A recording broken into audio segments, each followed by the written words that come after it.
सारे घर में छीटा किया, चरणोदक लिया और बैठा दिए। आरती तिलक किया भगवान। आरती तिलक करने के बाद कुछ माताएं जो थी वो मुंह दाम करके भगवान की पत्नियां हंसने लगी। भगवान ने इशारा किया, सावधान हे रुक्मिणी, हे सुदामा सावधान। मैं पहले कहा था कि अगर शायद ब्राह्मण देख लिया और आय निकल गई तो गड़बड़ हो जाएगा, मैं नहीं संभाल पाऊंगा। रुक गई। अच्छा बोले कोई बात नहीं, ठीक है। इतने में भगवान ने पूछा, हे सुदामा भैया मित्र, बहुत दिन में तुम मिले हो, कैसे क्या समाचार है? मेरी भाभी ठीक है? बोले हाँ वो भी ठीक है। बोले बाल बच्चे? बोले शादी हो? बोले हाँ। बोले अरे मित्र सुदामा, तुम बहुत कंजूस हो, तुम अपनी शादी में मुझे नहीं बुलाए हो। बोले कि अरे मैं बहुत गरीब था रे कन्हैया, इसलिए नहीं बुला पाया। तो ये बता तुम्हारी शादी ब्याह हुई कि नहीं? बोले ये सब अपनी वाली। तो तू तो द्वारिकाधीश था, सम्राट था, राजा था, त्रिलोकीनाथ था, तो मैं तो गरीब था, लेकिन तू क्यों नहीं मुझको बुलाया? तू तो बुला लेता। तो बोले मित्र सुदामा भैया मैं तो बुलाता जरूर, मेरी शादी में बड़ी खजौनन थी। बोले क्यों? बोले किसी को भगा करके लाया, किसी को नाथ करके और किसी को लड़ करके, किसी को किसी न किसी तरह से मैं लाया हूँ। साधारण शादी तो हुई नहीं। अरे भगाना है तुमको, बुलाऊंगा, बराती फंस गए तो 4 डंडा पा जाएंगे, क्या होगा? अब कहीं किसी को नाथ करके नकेल पहना करके लाया हूँ, इसलिए मेरी शादी में बड़ी कचौनन थी तो मैं नहीं बुला पाया। तुम तो एक ही शादी की, तुम बुला लेते। बोले मैं गरीब था, तेरे लायक मेरी ये जो है समाज नहीं थी, इसलिए मैं नहीं बुला पाया। बोले ठीक है कोई बात नहीं, चलो आगे। सुदामा जी को खिलाए पिलाए सब किए। भगवान ने कहा हे सुदामा, अच्छा ये बताओ कि मेरी भाभी सुशीला ने मुझके लिए मेरे लिए कुछ भेजा है कि नहीं? मैं छोटा हूँ तुमसे। तो भगवान से जब द्वारिका पूरी पूछ रहे सुदामा से, सुदामा जी कांख में पोटली दबाए चावल की, चावल यहाँ एक मुट्ठी भी नहीं रखे। जब दबाए ऊपर ने चावल लिया, अब जब दबाए बोले कुछ तो दिया होगा, मेरी भाभी बहुत समझदार है, बहुत होशियार है, गुणवान है, सुशीलवान है, उसका नाम सुशीला ही है। तो बोले अच्छा। अब बार बार भगवान द्वारिकाधीश पूछ रहे, लेकिन सुदामा शर्म के मारे कि ये ना पत्नियां चली जाए, रुक्मिणी सतभामा ये सब भीतर, आठों पटरानी, तो जो है मैं फिर निकालूंगा, अब इनके सामने दूंगा तो गड़बड़ हो जाएगी कि मित्र से इतने दिन में मिलने आए, चावल लेके और कुछ मीठा वगैरह कुछ नहीं लाया। तो ऐसे दबाए हैं तो वो हट ही नहीं रही। वो देख रही हैं कि भगवान का बहुत भारी मित्र है, तब तो अपने नैनों के आंसुओं से चरण को प्रक्षालन किया। लेकिन जब बार बार द्वारकाधीश ने याचना किया, हे सुदामा हे मित्र, अब गड़बड़ी मत करो, 2 बार तुमने मेरे साथ गड़बड़ी किया और मैं क्रोधवश तुम्हें श्राप दे दिया। अगर मेरी भाभी सुशीला ने कुछ भेजा है तो जरूर दो। अब देखो तुम भेजा ये कांख में क्या दाबे हो? नहीं नहीं कुछ नहीं है कन्हैया। अरे कुछ नहीं है, तू बड़ा नटखट है। बोले नहीं नहीं कुछ तो है। अब भगवान जब ऐसे किए गुदगुदी लगी, वो पोटली गिरी। अब गिरी तो हमारे द्वारिकाधीश भगवान उस पोटली को कचे चढ़े कपड़े से छोड़ करके और उस चावल को दिए हुए सुशीला के चावल को 1 मुट्ठी लिया और 2 मुट्ठी लिया, और जैसे तीसरी मुट्ठी लिया तो रुक्मिणी ने हाथ पकड़ लिया। बस करो बस करो, द्वारिकाधीश 3 लोग के आप त्रिलोकीनाथ हो, अब 2 लाख लोग इस ब्राह्मण को दे चुके हो, अब तीसरी दे दोगे तो हमको इसके पास जाना पड़ेगा, हम खुद गरीब हो जाएंगे, कंगाल हो जाएंगे। रुक्मिणी ने हाथ पकड़ लिया, ये कच्चे चावल है, ज्यादा खाओगे गड़बड़ हो जाएगा, हमको भी प्रसाद ले लेने दो भाभी जी का, हम भी सब मिलके खाएंगे। तो चावल को रोक दिया, 2 मुट्ठी 2 लोग की सुदामा को। बोले जाओ।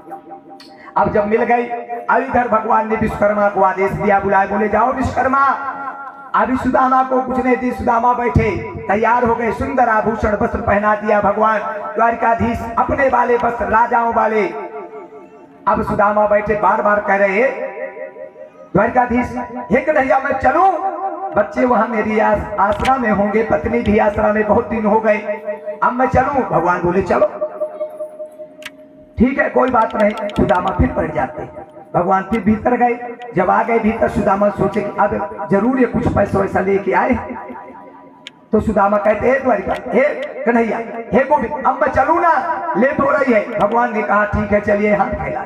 सुदामा का यार बड़ा विचित्र आदमी है, सुशीला मुझे जबरदस्ती भेजा प्रेरणा करके, दानी है प्रभु, और जाओ। वो मुसीबत में मित्र ही सहायता करता है और ये तो कुछ नहीं दे रहा। मैं जय बार कहता हूँ जाऊं, उतनी बार ये कह देता है हरि हर जाओ, मिलते रहना फिर आना दोबारा। बोले अच्छा। अब भगवान तो हमारे जो है उधर सुशीला को दे दिया, विश्वकर्मा को भेद करके कहा जाओ और सुशीला सुदामा के जो है महल का निर्माण मेरे जैसे द्वारिकापुरी जैसे सुदामापुरी को निर्माण कर दीजिए। विश्वकर्मा गए, जाकर के पता लगाते सुशीला कौन है, सुदामा की पत्नी, उसका घर का है कुटिया में, झोपड़ी में एक खटिया। और जब पहुंचे बोले कौन हो तू? सुशीला बोले हाँ। बोले आप कौन हो? बोले हम तो जो है द्वारिकापुरी से आए हैं, भगवान ने हमें भेजा, हम विश्वकर्मा महल का निर्माण करने के लिए आए। बोले अच्छा तो आपका महल बनाएंगे? बोले क्या मेरे प्राणनाथ पतिदेव भगवान के चरण में पहुंच गए? बोले हाँ वही तो भेजे हैं। सुशीला धन हो गई, रो पड़ी, धन है द्वारिकाधीश, धन है मित्रों, धन है भाई। आज भगवान को बार बार प्रार्थना भगवान से कर रही है और करे विश्वकर्मा ने कहा जल्दी बताओ सुशीला कहाँ बनाना।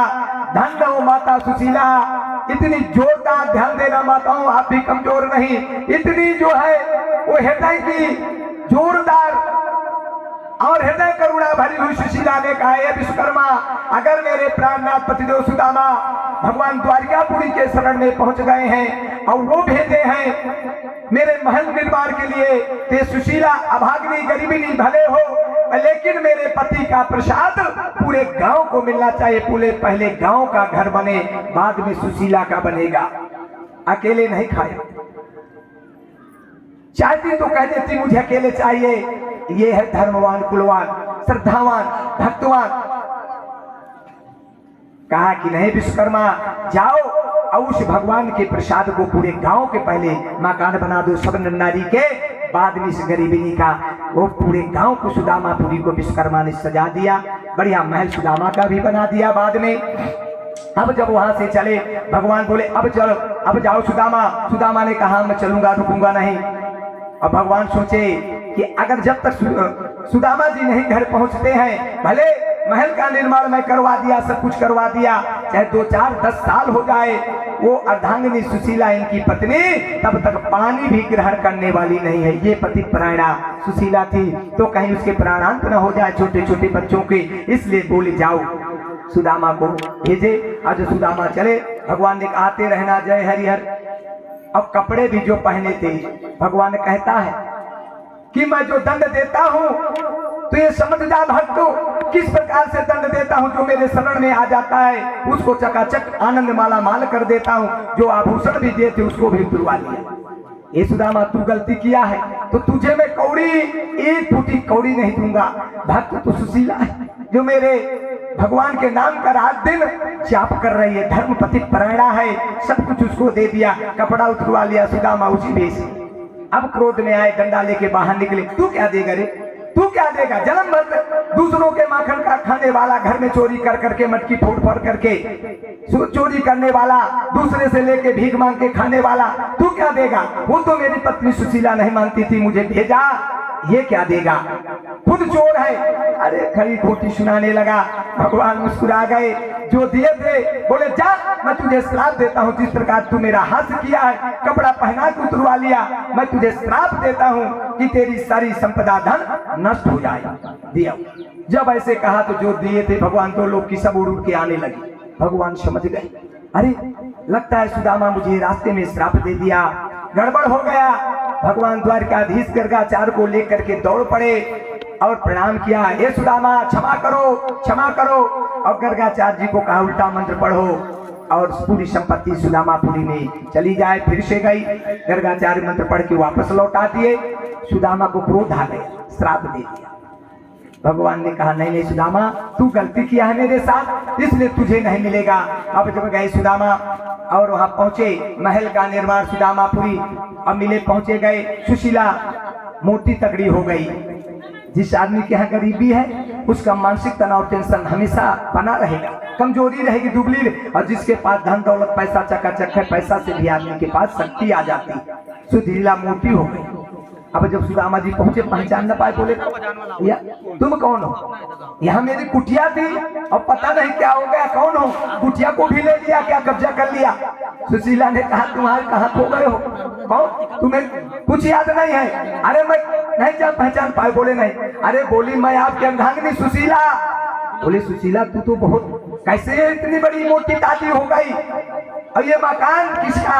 बोले तो वही द्वारिकापुरी की कृपा है, वही दीनानाथ निर्धन का धन गिरधारी, वही हमको माला माल कर दिया। सुदामा रो पड़े, ए सुशीला मैं एक बार गलती किया तो ये दंड मिला, लेकिन मैं पुनः गलती कर दिया कि उसको मैं कह दिया कि चोर, ये डाकू है, दूसरे घर का खाने वाला, हे द्वारिकाधीश क्षमा करो क्षमा करो। भगवान ने कहा क्षमा है। इस प्रकार से आज सुदामा की भी मनोकामना पूर्ण होती है, क्योंकि समय थोड़ा ही है। अब जब सुदामा की मनोकामना, सुदामापुरी का निर्माण, आनंद से रहने लगे सुदामा जी।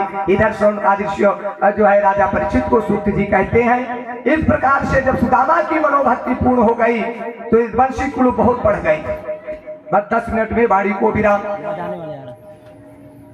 और बोले यदुवंशी बहुत बढ़ गए तो भगवान ने कहा इतना जब परिवार भारी हो गया तो अब इनका कुछ विनाश भी करवाना चाहिए, नहीं गड़बड़ हो जाता है। बहुत ही पंडित मंदिर नासा, किसी मंदिर में अगर 10-12 पंडित हो जाएं तो उस मंदिर को अच्छा ना समझो, उसको बर्बाद समझो, बर्बाद। वो पंडित कहेगा ये करना वो करना, अपने अपने ज्ञानता में उसको नाश कर देंगे।